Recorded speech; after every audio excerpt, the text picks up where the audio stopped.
Hello दोस्तों, कैसे हैं आप लोग। आशा करते हैं कि आप लोग अच्छे होंगे और मस्त होंगे और स्वस्थ होंगे। आज मैं चैप्टर हाई स्कूल का स्टार्ट करने वाला चैप्टर 1 का वास्तविक संख्या है। पहले मैं इसका कुछ कुछ परिभाषा है उसको मैं बता दूं, फिर उसी के हिसाब से मैं जैसे कि परिभाषा बताने के बाद से फिर मैं आपको इसका सूत्र बताऊंगा। सूत्र बताने के बाद से ही मैं आगे चल के मतलब कुछ भी हो क्वेश्चन को तभी हल कर पाएंगे, तभी आपको भी अच्छा लगेगा। अब मेरे वीडियो तक बने रहिए, इसको स्किप मत कीजिएगा। चलिए ज़्यादा टाइम ना गवाते हुए वास्तविक संख्या पर आते हैं। वास्तविक संख्या क्या होती है, ठीक है। तो पहले इसका हम लोग परिभाषा पढ़ते हैं सबका, तब उसके बाद से आप लोग कॉपी कलम लेकर बैठ जाइए और याद मेरे साथ याद करिए या बोलिए या लिख लीजिए। मतलब आप लोग बस अच्छे से इसको याद करिएगा, ठीक है। वे संख्या जो परिमेय और अपरिमेय संख्या से मिलकर मिलकर बनती है उसे वास्तविक संख्या कहते हैं, ठीक है। जैसे कि इसको आर से प्रदर्शित करते हैं। 8 हो गया, 6 हो गया, और एग्जाम्पल में दे रहे हैं 2 हो गया, प्लस अंडर रूट में हो गया, जैसे कि 5 हो गया। अपान में भी लिख सकते हैं, कुछ भी मतलब लिख सकते हैं, बहुत है इसके अनंत तक, ठीक है। अब उसी पर आते हैं परिमेय संख्या। परिमेय संख्या क्या है, ठीक है। परिमेय संख्या वे संख्या जिनको p बटा q के रूप में लिखा जा सके उसे अपरिमेय संख्या कहलाती है। जैसे जैसे कि p और पूर्णांक p p और पूर्णांक होता है, लेकिन क्यों p और q पूर्णांक होता है लेकिन क्यों कभी शून्य ना हो। जैसे कि आप लोग जैसे कि p अपान में q, जैसे कि मैं बोल रहा हूं, इसको आप देखिएगा इधर। ये क्यों कभी शून्य में ना हो, जैसे कि ये एक लिख दिए और यहाँ जीरो नहीं होना चाहिए, यहाँ कुछ होना जरूर चाहिए, कुछ अंक होना चाहिए। उसी को हम लोग परिमेय संख्या बोलते हैं, ठीक है।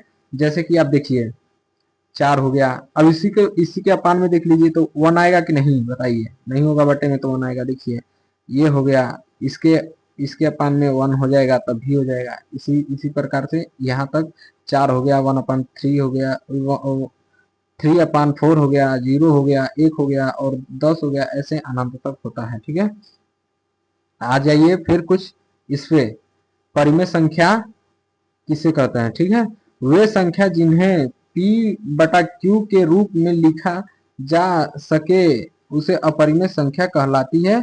जहां जहां p और q दोनों पूर्णांक संख्या लेकिन कभी शून्य ना हो, ठीक है। जैसे कि अभी मैं दिखा रहा हूं आपको, इधर देखिए।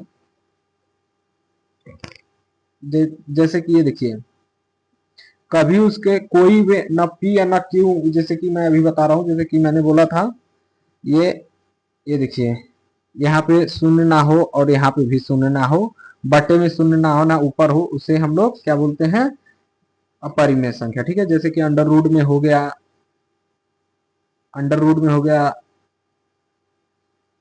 5 हो गया, सॉरी, हाँ यही है। अंडर रूट में 5 हो गया, 7 हो गया, अंडर रूट 11 हो गया, सॉरी 2 बार लिख गया है इसके वजह से। और आते हैं प्राकृतिक संख्या पे। प्राकृतिक संख्या वे संख्या जिनको गिनने के लिए जिस संख्याओं का प्रयोग करते हैं उन संख्याओं को गुणान गुणान गुणन गुणन संख्या संख्या या प्राकृतिक संख्या कहते हैं। जैसे कि गुणन संख्या या प्राकृतिक संख्या कहते हैं। जैसे कि 1 2 3 4 5 6 7 8 जितना गिनती आता है उतना होता है, ठीक है। आप लोगों को समझ ही गए होंगे। और ये देखिए, पूर्ण संख्या किसे कहते हैं, ठीक है। प्राकृतिक संख्या प्राकृतिक जैसे कि कोई कोई वर्ग पूर्ण हो उसको मतलब पूर्ण संख्या किसे कहते हैं, तो ये देखिए, प्राकृतिक संख्याओं के समूह में शून्य यानी जीरो को सम्मिलित करने करने पर जो संख्या प्राप्त होती है उन्हें पूर्ण संख्या कहते हैं। ठीक है, इसका ये मतलब मेरा मतलब ये जीरो से स्टार्ट होता है, उसी को हम लोग कहते हैं पूर्ण संख्या। ये जीरो से स्टार्ट नहीं होगा तो ये पूर्ण संख्या नहीं है। ठीक है, जैसे कि 0 1 2 3 4 5 6 7 8 9 10 11 12 ऐसे मान लीजिए अनंत तक। ठीक है, अब आ जाइए पूर्णांक संख्या किसे कहते हैं। ठीक है, पूर्णांक की परिभाषा सीखते हैं। ठीक है, देखिए थोड़ा बहुत जल्दी जल्दी में राइटिंग इधर थोड़ा गड़बड़ा गया है, इसके लिए कोई बात नहीं है, उधर थोड़ा आपको लोग को समझ में आ ही रहा होगा। जैसे कि देखिए पूर्ण संख्याओं को समूह में केवल ऋणात्मक संख्याओं को सम्मिलित करने पर जो प्राप्त होती है उन्हें उन्हें पूर्णांक संख्या कहते हैं। जैसे कि ये अनंत से लेके डैश डैश डैश -3 -2 -1, फिर उसके बाद से 0 0 1 2 3 डैश डैश अनंत तक होता है, उन्हें हम लोग क्या कहते हैं, पूर्णांक संख्या। ठीक है, अब आ जाइए सम संख्या के बारे में। सम संख्या किसे कहते हैं, ठीक है, इवन नंबर जिसको बोलते हैं। ठीक है, जो संख्या 2 से पूर्णतः विभाजित हो जाती है उन्हें सम संख्या कहते हैं। जैसे कि देखिए पूर्णतः विभाजित हो जाए ये 2 से, जैसे 2 देखिए 2 4 6 8 10 है ना, और डैश डैश अनंत तक होता है, जैसे 12 14 16 18 20 22, ये पूर्ण 2 से जो विभाजित हो जाता है उसे हम लोग क्या कहते हैं, सम संख्या कहते हैं। विषम संख्या किसे कहते हैं, वो संख्या जिनमें पूर्ण जिनमें दो हाँ वो संख्याएं 2 से पूर्णतः विभाजित नहीं होता है उसे हम लोग विषम संख्या कहते हैं। जैसे कि एग्जाम्पल में ले लीजिए, एग्जाम्पल में 1 3 5 हो गया, 7 हो गया, 9 हो गया, 11 हो गया। ठीक है, ऐसे ऐसे जो होता है उसे हम लोग क्या कहते हैं, विषम संख्या। जो हम मतलब मेरे कहने का मतलब है जो 2 से ना कटे उसे हम लोग क्या कहेंगे, विषम संख्या कहेंगे। ठीक है, अब आ जाइए अभाज्य संख्या। वे संख्या जिनमें सिर्फ दो गुणनफल होता है और ना दो देखिए 2 गुणनफल होता है और ना तो 2 से ज्यादा और ना ही 2 से कम हो, ऐसी संख्याएं भाज्य संख्या कहलाती हैं। जैसे कि ये देखिए, अब मान लीजिए ये क्या, ये 2 से पूरा पूरा कट जाएगा, ये 2 से कट जाएगा, इसका ये हो गया, ये 2 से कटेगा नहीं कटेगा, ये 2 से कटेगा नहीं कटेगा, ये 2 से कटेगा नहीं कटेगा, ये 2 से कटेगा नहीं कटेगा, ये 2 से कटेगा नहीं कटेगा, ये 2 से कटेगा नहीं कटेगा। ठीक है, ऐसे ऐसे 2 हो गया, 3 हो गया, 5 हो गया, 11 हो गया, 17 हो गया, 19 हो गया, 21 हो गया, ये हमारा अभाज्य संख्या होती है। ठीक है, अभाज्य संख्या। आइए कुछ बिंदु हैं जानते हैं। अब ज्यादा कुछ नहीं है इसमें, बस यही छोटी सी है जानकारी। फिर उसके बाद हम आपको सवाल के बारे में बताएंगे। अच्छे से आप लोग तैयारी करिएगा और बोर्ड का की बार आप लोगों को ठान लीजिए, किताब पर करना है तो किताब पर करना है, चीजें से करना है। ठीक है, तो ये सबसे पहले ये देखिए, अभी हम पूछ दें कि सबसे छोटी विषम संख्याओं वाली, देखिए सबसे छोटी विषम संख्या विषम अभाज्य संख्या कौन सी है, विषम अभाज्य संख्या कौन सी है, तो आप लोग क्या बोलेंगे, 3 हो गया। 3 को हम लोग विषम अभाज्य संख्या बोलेंगे, और सबसे छोटी अभाज्य संख्या 2 होती है। ठीक है, अब ये देखिए 1 से लेके 50 तक अभाज्य संख्या कितनी होती है, तो आप डायरेक्टली बोलेंगे 15। ठीक है, देखिए 2 हो गया, ये देखिए 3 हो गया, 5 हो गया, 7 हो गया, 11 हो गया, 13 हो गया, ठीक है, 17 हो गया, 19 हो गया, 23 हो गया, 29 हो गया, 31 हो गया, 37 हो गया, 41 हो गया, 47 हो गया। यही सब हमारा क्या है, 1 से लेके 50 तक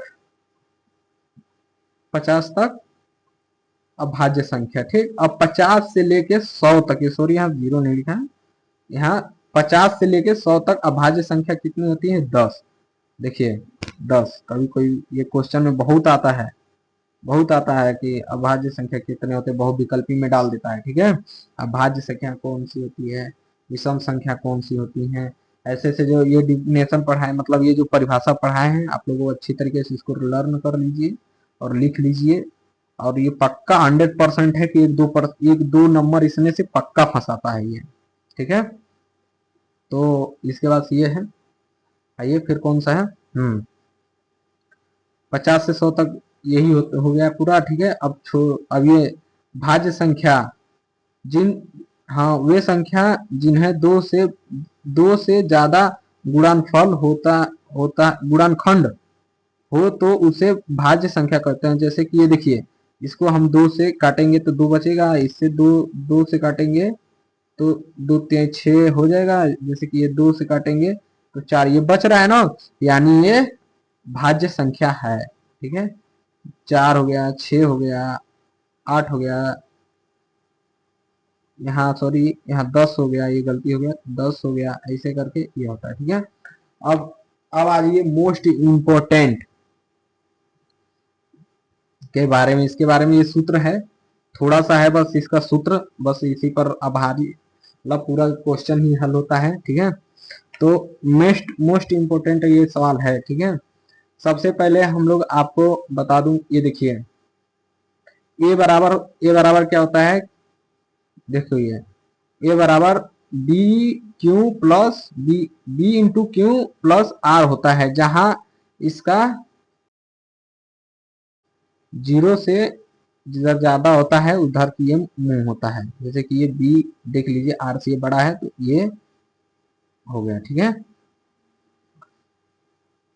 अब देखिए जैसे कि उदाहरण में देख लीजिए, एकदम सही तरीके से, आसान तरीके से देखिए, ये 5 ले ली, 5 को ये 2 से हम इसको हम, ये देखिए ये भाजक है, ये 2 भाजक है, और ये देखिए भाज्य है, और ये गुणनफल, और ये नीचे शेषफल है। तो हम लोग किससे किससे प्रदर्शित करेंगे, वही बस दिखाने के लिए छोटा सा एक है डेमो, बस देख लीजिए। ये 2 हो गया, ठीक, ये 2 से हो गया, 2 से हो गया, इसको 5 ले लेते हैं। ये देखिए ये, इसको 2 दूना 4, 4 और बचा कितना, यहाँ पे 1 बच गया, ये यहाँ से घटाएंगे, यहाँ घटाते हैं, 1 बच गया। यहाँ इसको आर से, इस फल को आर से प्रदर्शित करते हैं, क्यू को गुणनफल से करते हैं, ए को भाज्य से, भाजक से, बी से। ठीक है, तो वही है, देखिए जैसे कि छोटा सा ले लीजिए, पहला चरण यही देखिए, ए 1 बराबर शेषफल बराबर चाहिए 5, ए बराबर हो जाता है मेरा 1 गुणे 1 2 दूना 4, 1 5 हो गया। ठीक, दूसरा चरण देख लीजिए,